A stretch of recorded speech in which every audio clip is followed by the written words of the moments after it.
to get your reading frame changed? I hope you're in the correct translational frame of mind to discuss the genetic code, how it's in triplets, and how the ribosomes, the protein making machinery, reads those triplets, those codons, 3 nucleotides at a time.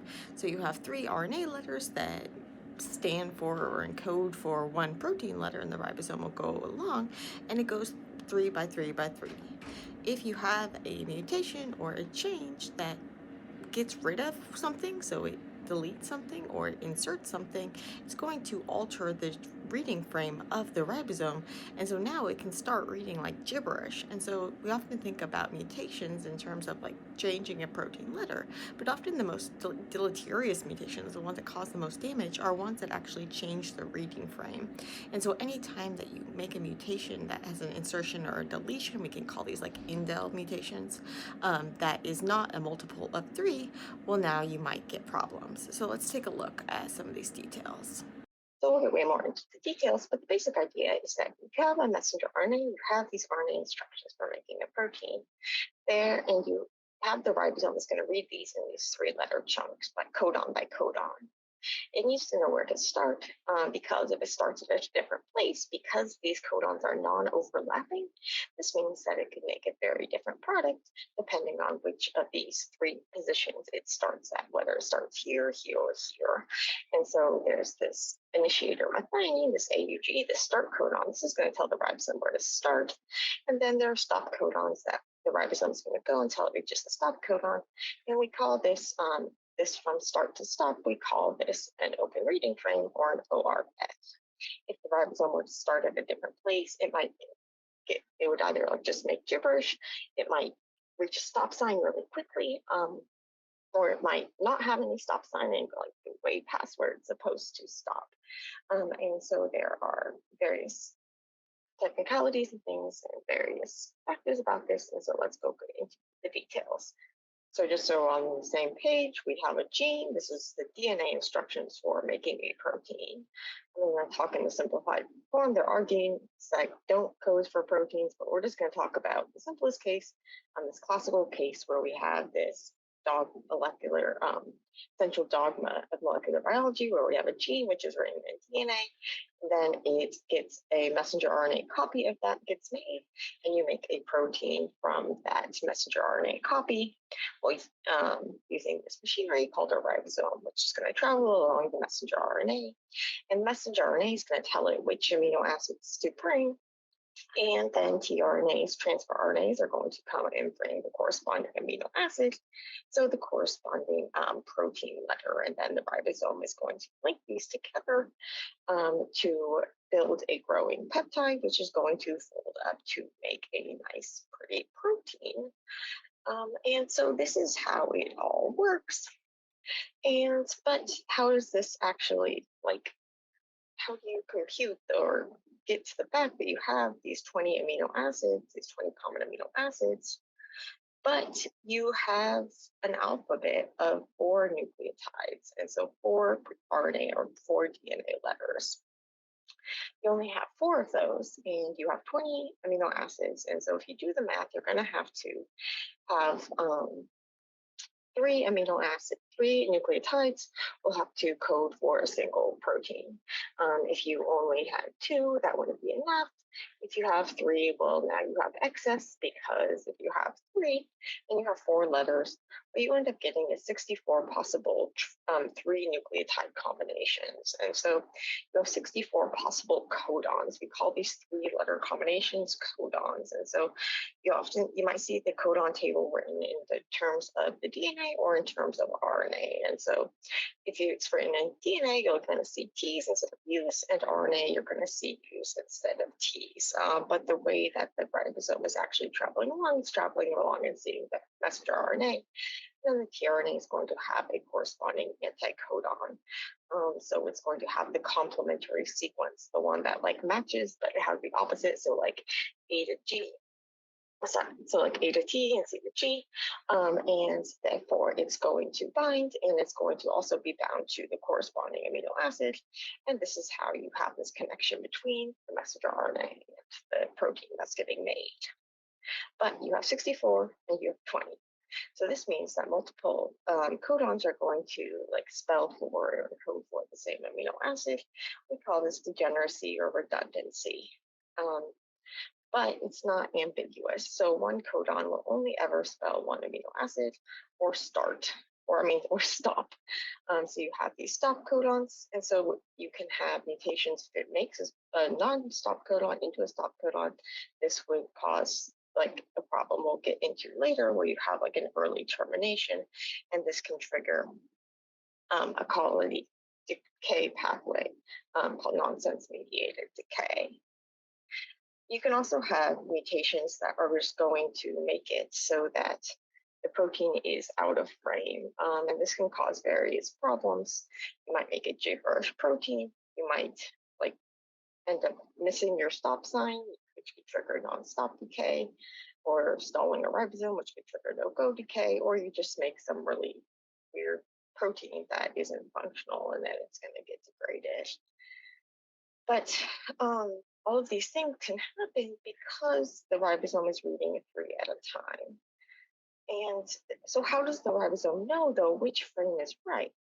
Because if it reads this way, you're going to get this. If it starts here, you're going to get this. And if it starts here, you're going to get this. So there are 3 open reading frames. If you're thinking in terms of the DNA, so if you have the DNA sequence is going to be double-stranded.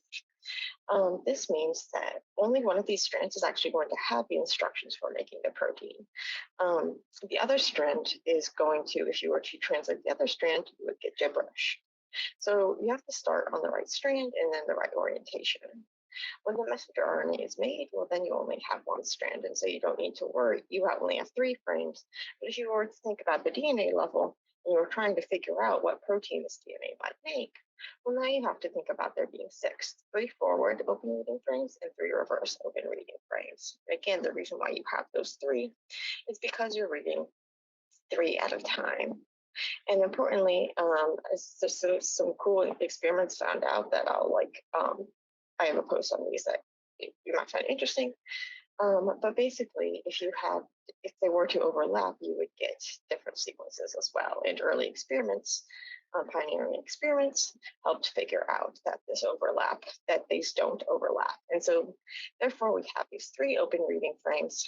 And the ribosome will know which one to make because of this thing called the start codon. And so the codon for methionine, so the amino acid methionine, its codon AUG also doubles as a start codon. So if this is located at the start of a gene, this is going to tell the ribosome, okay, start here. And then if it encounters another AUG, then it's going to just put in a methionine and it's going to keep going until it gets to a stop sign. And so when you have this combination where you go from a methionine to a stop codon without any stop codons in between, we call that an open reading frame. So for example, let's look at our good old friend, bovine serum albumin. If you were to look up the mRNA sequence, which you could get linked to from Uniprot, so we can see that this is the protein sequence, this is the mRNA sequence. You can then also get the FASTA, so just get the sequence. And if you were to take the sequence and load it into one of my favorite tools, XBasy Translate, paste this in here, and now it's going to show you the results if you were to translate it. So you can see that open reading frames are highlighted in red. And so you can see that here, this is like the correct reading frame. You see this is often going to be the one with the longest chain.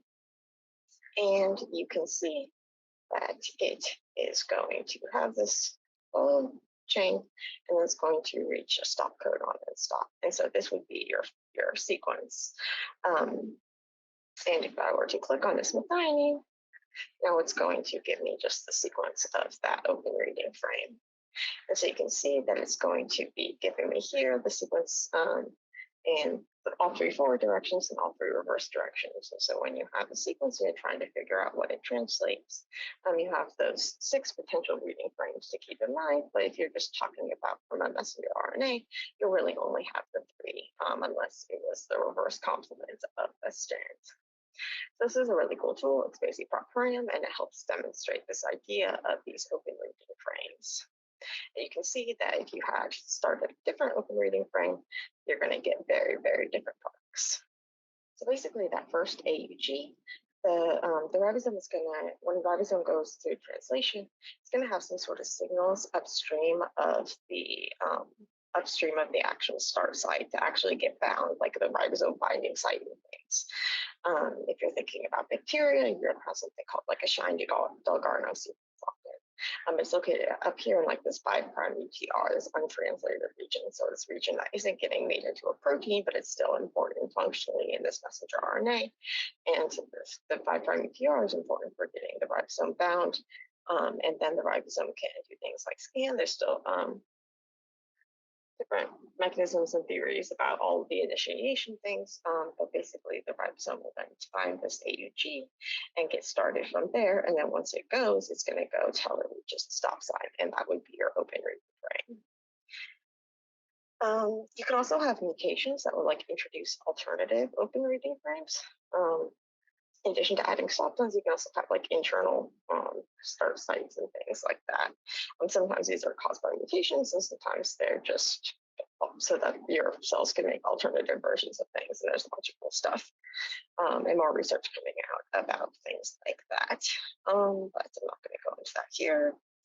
Instead, we're just going to focus on this. And so basically the ribosome is going to find that start codon, and then it's going to get everything started. Going to all these like initiation factors are going to come and get things all set up, and then the ribosome is going to go along and do its thing, joining together the amino acids until it gets to a stop codon. If you had a mutation that would introduce an early stop codon, then it would trigger this process called no-go decay or nonsense mediated decay. And this could also be caused if you have like splicing errors. So when the messenger RNA during the processing of the pre-processing to make the mature messenger RNA. You can also have, if you're like, get rid of stop codon, or if you change the frame. So that's the thing about these frame changes. If you have a single point mutation, you might be able to, you might change just like a single amino acid to a different protein, to a different letter, or you might introduce a stop codon, or you could introduce an alternative start codon or something. But typically that wouldn't matter as much because there's still those factors that are going to promote the usage of like the canonical or the typical start codon. But if you have a mutation that actually causes a frame shift, if it's not a multiple of 3, well then you could have all sorts of problems. So you could either make gibberish, in which case you might stall the ribosome or something, or you just make that non-functional protein, or you might actually make a mutation that is going to introduce the stop codon, and that could trigger the nonsense-mediated decay. Called nonsense because the sense would be that it makes it like a missense mutation would make a different, would code for a different amino acid. So it would still make sense, and like it still would code for an amino acid, but not the right one. So it's missense. A nonsense mutation would mutate something to a stop codon, and it would be an early stop codon, so it could trigger this process. And then if you also, so this could be caused by a single point mutation or by a frame shift that then gets a stop codon in the frame. You can also have mutation that would get the stop codon out of frame, or your mutation to stop codon itself. And so these mutations that cause these frame shift mutations, or these frame shifts, can be very deleterious and cause a bunch of problems. And so when you think about mutations, remember the frame, and remember that the genetic code is degenerate, so multiple codons can spell the same amino acid. It's not ambiguous, only one codon can ever spell one amino acid for stop, and it is not overlapping.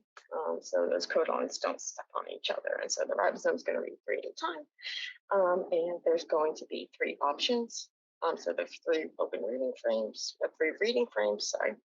And the right one is going to be signaled by the first AUG, the start codon. And then depending on which frame you start from, you would have very different products.